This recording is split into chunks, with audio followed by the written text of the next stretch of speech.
Kini nga tubag sa Dios mga higala, siguro makapangluod kanimo. Imagine mo ang tubag niya dili.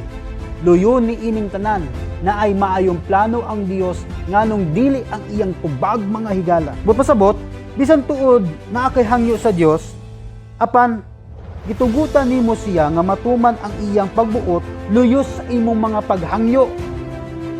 Nga mas labaw siyang nakabalo ug nasayod kaysa sa imuhang nasayran. Okay?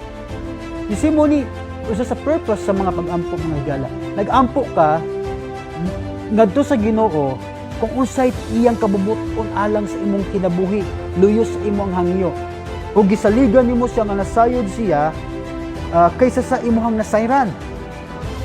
Tugod kay sa dihang dili ang tubag sa Dios, dili nimo pakigbaktukan, pakigbugnuan ang iyang tubag.